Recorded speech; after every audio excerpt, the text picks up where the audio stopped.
Hello once again, everybody, and welcome to the Paracast edition of our Legends and Lore episode on the Fairhaven Monster. This episode originally aired on our Patreon feed last year, and it's a part of our Patreon Legends and Lore podcast series. As I've previously mentioned, every so often one of these rare episodes will be released to our main audio feed. This podcast series focuses on smaller locations, legends, and various short stories our team has come across during our travels. And with everything that's going on at the moment, I decided this month would be a good time for this episode to escape from the vault. First off, I would like to thank everyone for the feedback and condolences I've received on a recent Michael Hale tribute episode. I had quite a few people that stated they cried while listening to the episode. I'm honestly glad that I chose to keep my raw emotions in it. It was a hard episode to record, but I wanted to make sure that Mike received his due for what he's helped us accomplish over the years. While I'm sort of taking a small break from the ghost side of the paranormal at the moment, our team will eventually continue to move forward as planned, as I know that's what he would also want. I'm just going to need a little bit more time to recover before I get back into the full swing of things. So again, thank you all for the support during this time.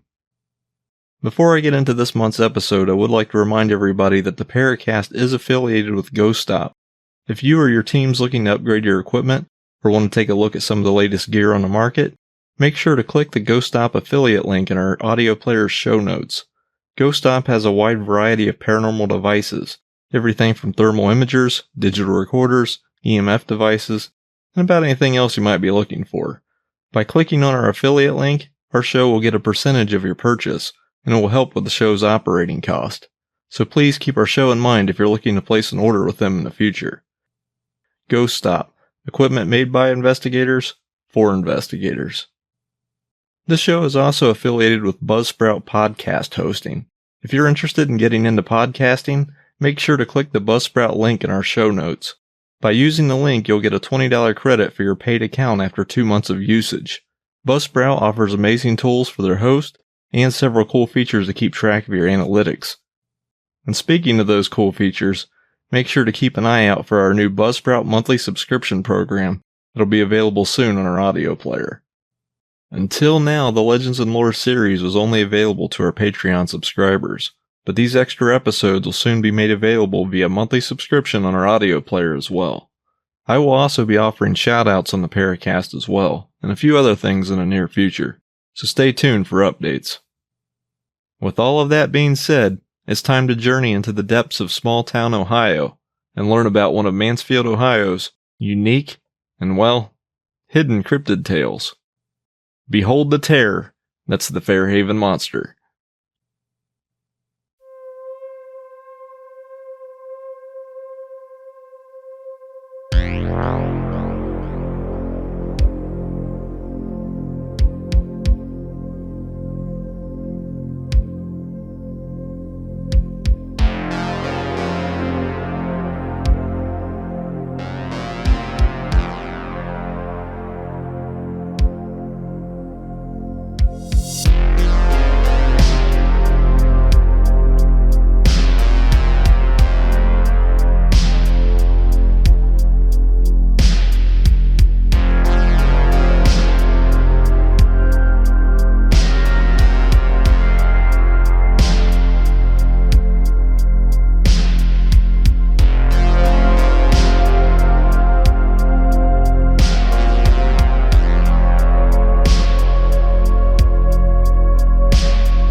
Hello, C-Bus Paranormal Patreon supporters, and welcome to the first episode of Legends and Lore.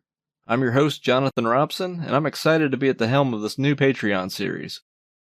The Legends and Lore show will focus on smaller locations, monsters, hauntings, and legends, and these episodes will be made exclusively for you, our monthly Patreon subscribers. Your contributions go a long way for not only the C-Bus Paranormal Paracast, but all things C-Bus Paranormal, and I truly appreciate your support. Eventually, a few episodes of Legends and Lore will fall onto the Paracast main audio stream, but this will happen months after you've had exclusive access to listen to it, and some of these episodes will only be available here on Patreon. The main idea of this new show is to bring our monthly subscribers exclusive content, and to also give us a unique space to dive deep into the depths of weird stories, legends, and folklore. Today's episode will be a unique one, as we'll be discussing a monster that you've likely never heard of. A monster that terrorized Mansfield, Ohio for a while in 1963. The Fairhaven Monster. Despite our team's name, I've spent most of my life growing up in northern Ohio, and when I first heard the story I was surprised that I had never heard of it. I'm very familiar with the downtown Mansfield area. I immediately knew the area of the sightings. So I was struck with curiosity, and I knew I'd need to dig into this possible cryptid and story to get a clearer idea of what happened in Mansfield nearly 60 years ago.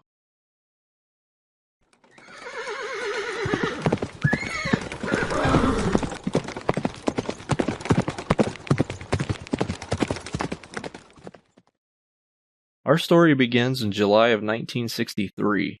Keep in mind the time period here. This would have been a few years after the Charles Mill Lake Monster sighting, and right around the time of the Orange Eye sighting near Mansfield that happened at Charles Mill Lake. So monster sightings were big around this time period, and also around this general location. We'll get to why that's important a little bit later in this episode. The following article was printed by the News Journal on July 27, 1963. Hairy monster has folks in tizzy. A hairy, horse-headed monster with large, luminous eyes and misty gray fur has residents of the Richland County Fairgrounds in a tizzy today. Sheriff's deputies spent most of the night searching wooded areas near the fairgrounds after residents reported that an eerie apparition was about. The night-prowling Fairhaven Monster has reportedly been seen in its hair-raising entirety at dusk, but most reports of the mysterious being involve only glimpses of a hair-covered back heading for the woods at dark, or eyes large and shining like a cat's. The monster was first seen last night by G.W. Cox, about 9:30 p.m. Cox said he was checking his barn when he heard a noise in the creek behind the barn. Flashing the light on a ravine, Cox caught a glimpse of the monster, which immediately crashed off through the woods. Cox said the thing had long hair and walked like a man. I just saw its back. It walked like a man, not like a bear, Cox said. Young James, 13, and William Cox had earlier told their father that they had seen the thing off and on for nearly 2 weeks. They first said they saw it the day after the Oral Roberts crusade left the fairgrounds, but we didn't believe them. And I saw it, and now I believe it, Cox said. Jim Cox told of an encounter with the thing last week. He said he and his brother were walking on Walker Lake Road when the monster rose up in front of them. Bill threw a pop bottle at it and hit it. It growled at us and ran through the woods. It was about 7 or 8 feet tall, 3 feet wide. It looked like a gorilla but had a head like a horse and swung it around. It's got the biggest eyes I ever saw, and it runs real fast. It broke off a 3-inch tree running through the woods, James said. After spotting the monster last night, Cox notified neighbor Jim Schaefer. After helping search for the thing, Schaefer took his family to the home of his parents, Mr. and Mrs. Earl Schaefer, caretakers of the county fairgrounds, to spend the night. Miss Schaefer said today that she came home from work about midnight to find cars and people crowded around the home of her son. She and James were later drinking coffee in the Schaefer's home on Lance Road when they heard the awfulest noise. Miss Schaefer said the noise wasn't a growl or a cry. It was the awfulest noise I ever heard, Miss Schaefer said. The dogs at the dog pound were barking. Our dog came to the door and whined like he had been hurt. We couldn't sick him on it. He wouldn't go, she said. James took a shotgun and fired a shot when he saw eyes about the size of silver dollars in a ravine near the dog pond. The thing reportedly dropped, but it got up and ran off into the woods again.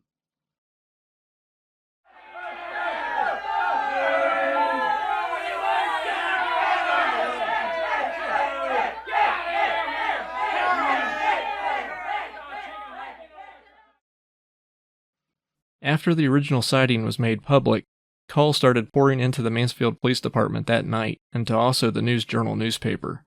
The sheriff's deputies were getting concerned over the involvement of firearms in the community. Overall, deputies turned away more than 20 cars from the Fairhaven vicinity about mid-evening, Other freelance searchers on foot were also told to leave. There was no official estimate on how many curiosity seekers were driving and walking past the area on that night. At any rate, officers were asking thrill seekers and nervous neighbors to lay down their pistols, pending further developments. So that's a lot of information to process. The locals were clearly terrified and had a few close calls with this monster.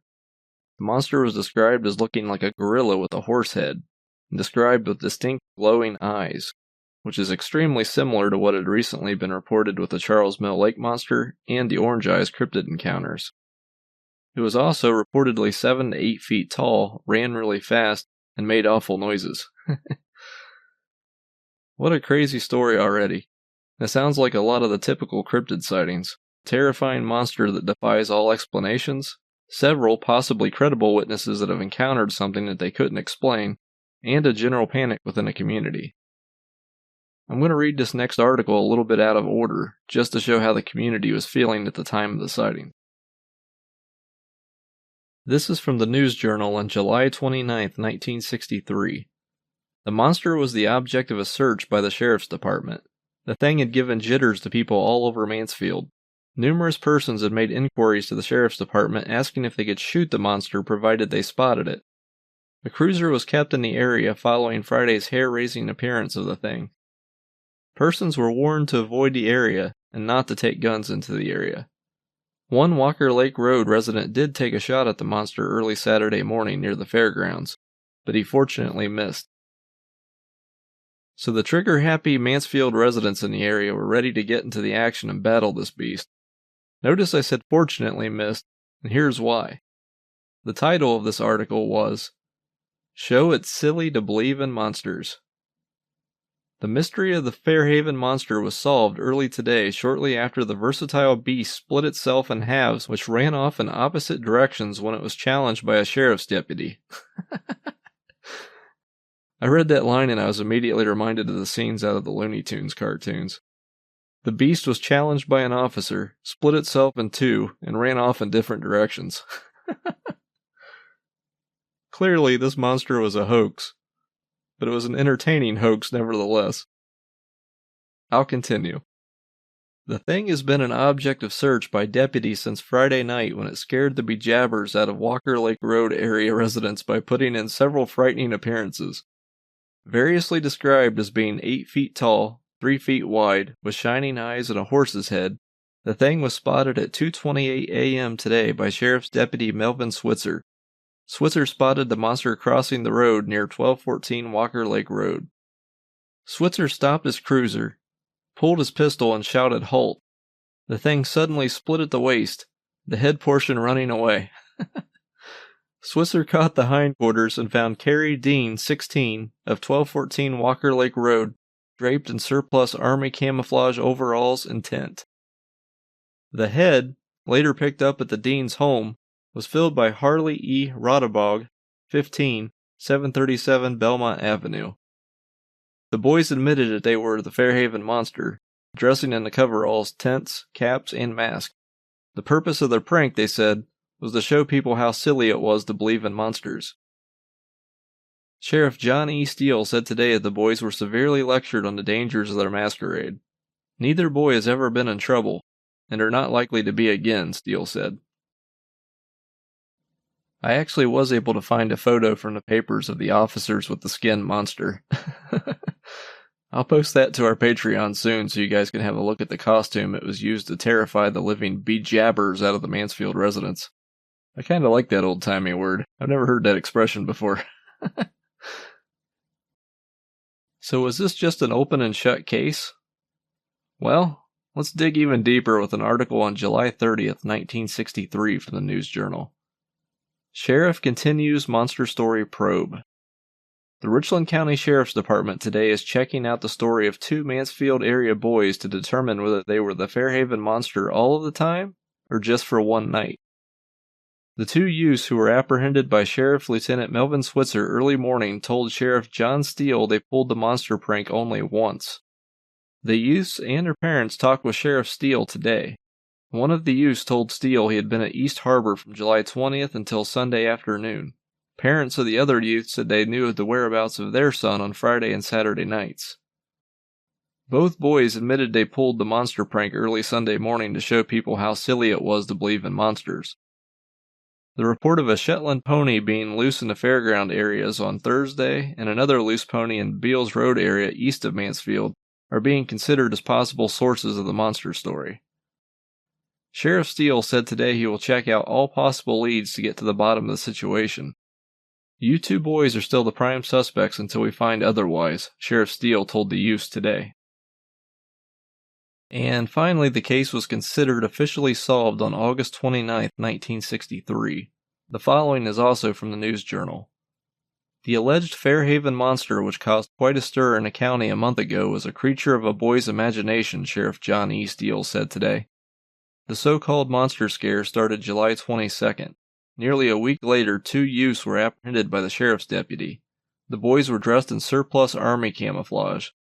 The boys admitted they put on hoods, jackets, and pretended they were the monster to show people how silly they were for believing in such things. The sheriff said it was true that the 2 were the monster on only one night, the night they were caught. After a month-long investigation by Sheriff Steele and one of his detectives, the case has officially been closed. Sheriff Steele said today that a boy who had been under treatment at the Mansfield Area Guidance Center since January admitted he created a story about the 8-foot hairy thing. Steele said the boy skipped school with another boy back in April or May, and the 2 hid in a barn off of Spring Mill Road. While hiding, they were frightened by something. The boy told his father about being frightened by a monster, apparently to cover up the fact that he had skipped school. The whole thing went on from there, Steele said. Altogether, 6 monster reports were made to the sheriff's office between July 22nd and July 29th. One man who reportedly saw the thing fired his gun at it, told the sheriff his dog started barking one night, and he fired his gun into the darkness thinking it might quiet them. The incident produced one minor injury, though. A boy who ran from the fairgrounds area on July 24th fell into a ditch and cut his leg. Sheriff Steele said he would not file charges against the boy who made up the monster story. I think we all learned a valuable lesson here today. While there are numerous cryptid and monster sightings reported around the world every day, let's not forget the seriousness and dangers that each one can present. In this case, everything lined up as a classic monster sighting, only to fizzle out into a rather crazy and unbelievable story. The idea of this beast came from the imagination of a school-skipping teenager, and the story itself grew out of panic from the locals. They were so afraid of these stories that they were ready to shoot the creature on sight, and in one case, almost caused another serious injury. From there, 2 teenagers who had nothing to do with the creation of the original story put themselves into danger by posing as the creature after the investigation had started, and then ran from an officer when they were confronted. Insanity. These 2 kids were lucky that they weren't seriously injured or shot during their prank. While the concept of believing in monsters might be silly to some individuals, running from an officer also isn't the wisest of moves. So remember, kids, don't skip school, pose as monsters, or run from police officers. It's not a combination for success. With that being said, that concludes our first episode of Legends and Lore. I hope you enjoyed this odd little story from Mansfield, Ohio, and have hopefully realized that the legends and lore can at times lead to mass confusion and pure chaos. After all, the human imagination is limitless. Once again, thank you for listening, and thank you for the support. I'll see you all again very soon.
Well, that was a weird story, wasn't it?